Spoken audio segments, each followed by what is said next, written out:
I just feel England have not had a proper manager, man. That's just my honest opinion. England they have the quality to win that to win this tournament. They've had the quality to win this tournament for years. I mean, for years. It's just they've not had a manager. They've not had a tactical, like, strong manager that can energize this team and select the team and set up a team that's going to be able to win these games. Honestly speaking.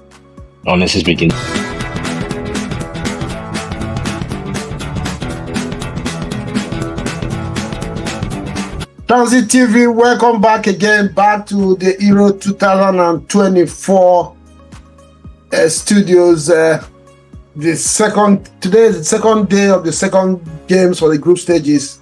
Today again, fans will be served some very sumptuous and action-packed games the last 2 days. Today, England, of course, survived, managed the 1-1 draw against Denmark. And Spain not only beat Italy 1-0. We met the studio today. I have Ugum, my brother here. Nimi, back from your mini vacation. The first time since the end of the season we've not seen you. Yes, sir. I know you led your team to Austin for the all Texas tournament for Nigerians here, and I'm sure sir. You guys did well there. Yes. We did well. Ugu can testify. I was running that midfield, and it took my injury and age at this point to for us to get out from that group stage. But it's nice coming here. The players are on vacation. And we are here too. We're on vacation and we're back. Let's enjoy. Let's have a good time. Yeah, Bemsy, good to see you, man. Thank you for stopping by. I know you're busy, man. The last time we met at the United season, and thanks for stopping by today to join us on this one. Yeah, man. No problem, Reggie, man. It was good getting on the last time. So I'm glad to come on now, even though I've been busy last few times. But thanks for having me on. Yeah, good to see you, bro. Let me start with you right quick. There, England is obviously on everybody's favorite list, but the last two games, I don't think that they've lived up to that billing. Ugum, can you talk to our viewers what have you made about the structure of the English team and the team selection? Well, I think they've been underwhelming so far. England, we know, has one of the best squads in the tournament. I know there's a level of delusion that the English people typically have, both their press and their fans. But for real, this time around, they do have a squad that's good enough to win the tournament. However, so far, they have flattered to deceive. They haven't played at the level that's needed, with the right level of intensity, the right level of focus, and of passion and organization to win this tournament. We can see from the body languages of certain teams how they are approaching the tournament. Case in point, Germany. Case in point, Spain. Case in point, Italy.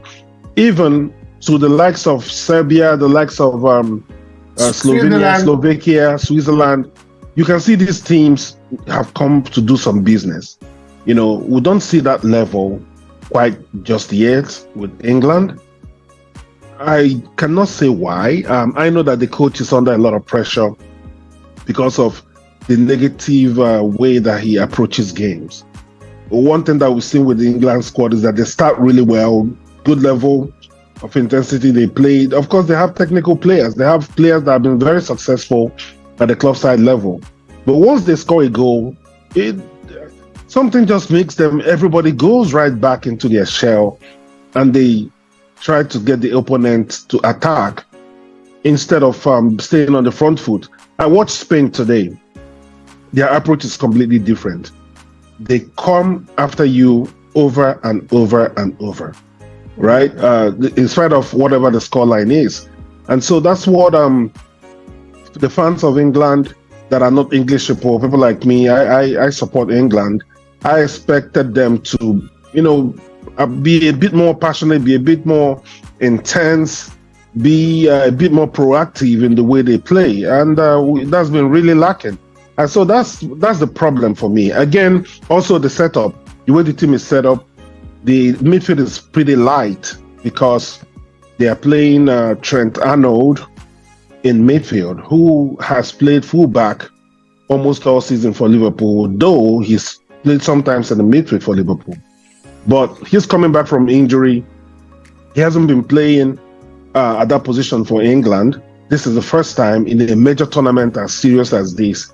The experiment is there. And after the game today, Southgate gave the reason that they are missing, they haven't found a good replacement for Calvin Phillips, who he wants somebody to be a holding midfielder that just stays there and screens the defense and gives others the license to move forward. But I think that there's a way he can play to still be able to cover himself defensively, but be on the front foot with forward passing so that his team can do better. Let me stop there for now. Yeah, Mimi, I'm going to give you a few names. I've not really been impressed with the way they have performed. I will have to go to Ugum's, the selection and stuff. But let's talk about Pickford. Let's talk about Foden and Harry Kane. Pickford, the reason why I put him in that list is almost all the players in this national team play for big teams, big sides in England, and they all play the modern footballs, built from behind kind of stuff. But Pickford, 10 times the ball gets to him, 9 times he's launching it, to the opponent's half. And most of the time, these players are not built. Saka, Foden are not built to go for area duels and win the ball for you for second balls. Arnold is not built to go for second balls. Stuff like that. Harry Kane is struggling. So at the end of the day, I believe it's one of the problems that England is having among so many. Foden, as good as he is, as good as he was for City this season, is playing from the wings. It seems he doesn't understand that role. Doesn't give England the width on that side. And Harry Kane, I don't think he has the drive this time. I don't know if he's not fully fit. There's something about him that is off base. I don't know what you have known about these three teams, the impact they have had, the way England performance has turned out.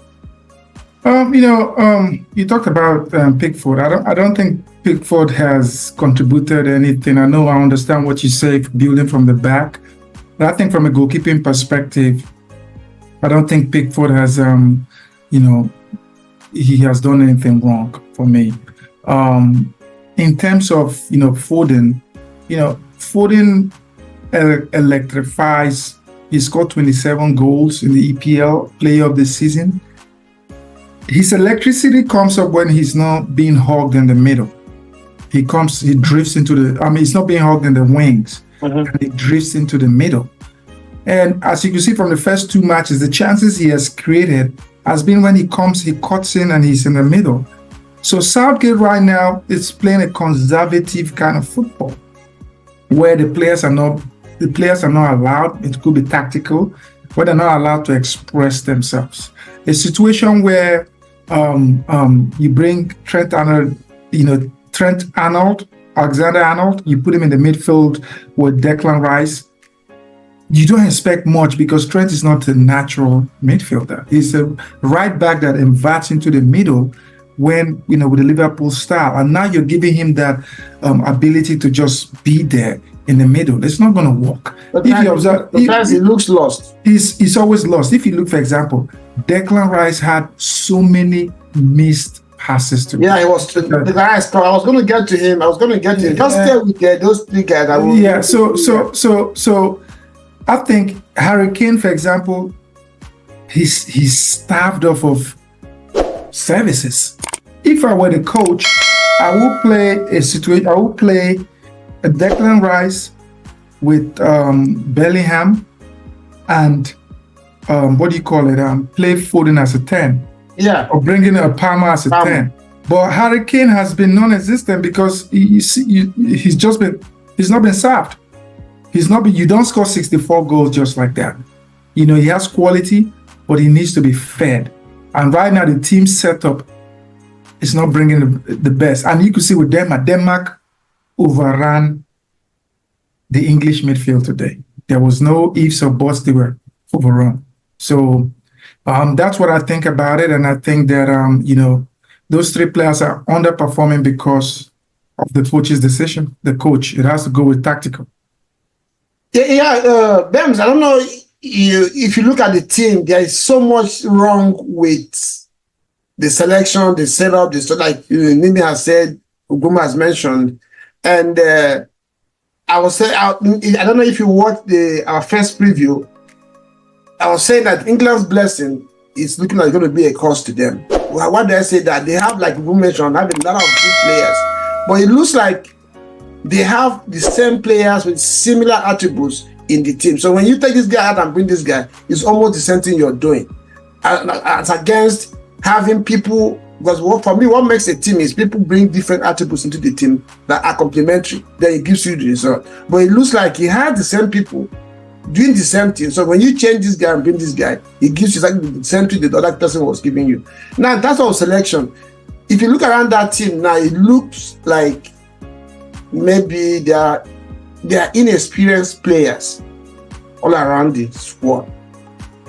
Behind, he lost Harry Maguire. I was saying it from the beginning of the tournament, they're going to miss Maguire. You can say what you want to say about him, but as an English player, he has not done anything wrong for England. Gueye, a good player, but he's not played at this level. He has had a good tournament so far.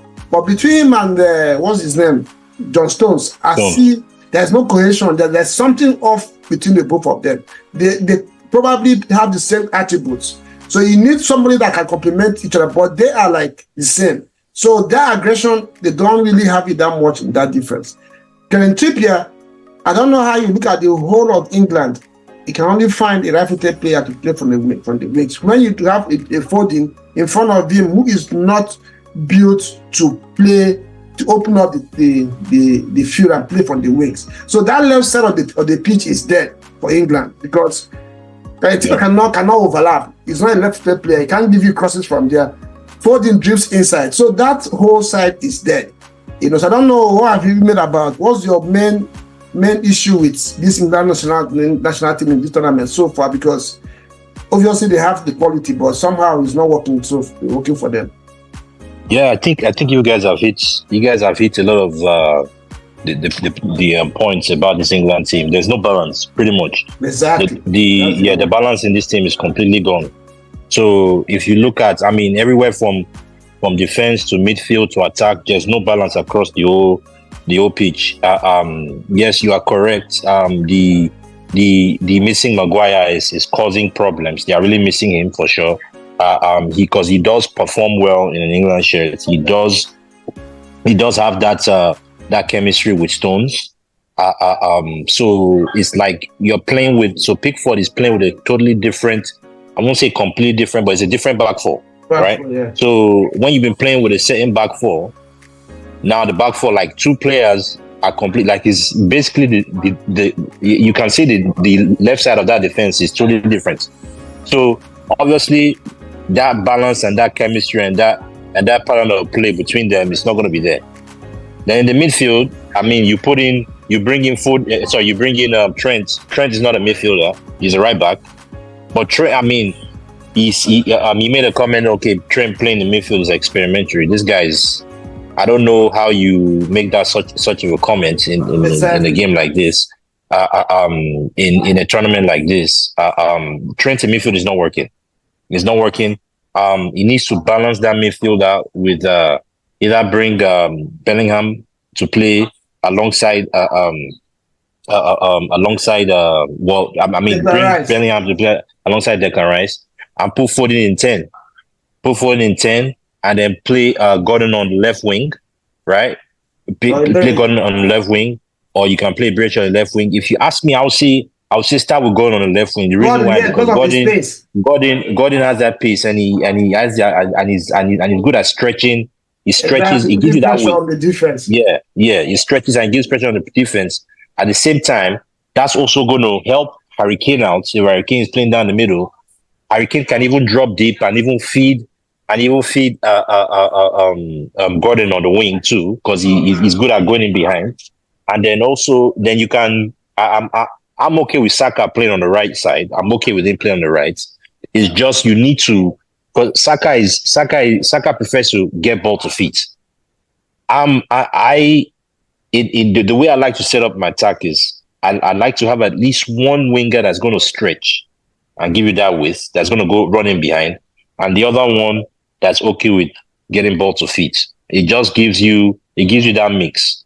And then obviously, yeah, you can have Harry Kane playing down the middle. Harry Kane doesn't look fit, in my opinion. It doesn't look fit. There's something wrong with him. But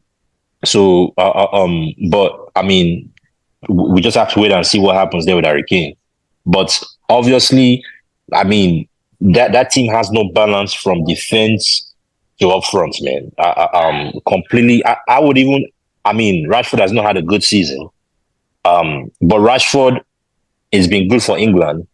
I think Rashford would have been a good person to play on that left side. He also will offer that running in behind too as well. So it's a lot of he's just not gotten his team selections. He's not gotten his team selections right. These selections have been totally wrong. And again, that's why Southgate England's not going to be able to win under Southgate. He's just tactically like inept. They score a goal and then sit back or play compact and not try to create any more chances. I mean, chances creation is almost zero. Patterns of play is almost dead. England are boring to watch. Yeah, very boring. Very boring to watch.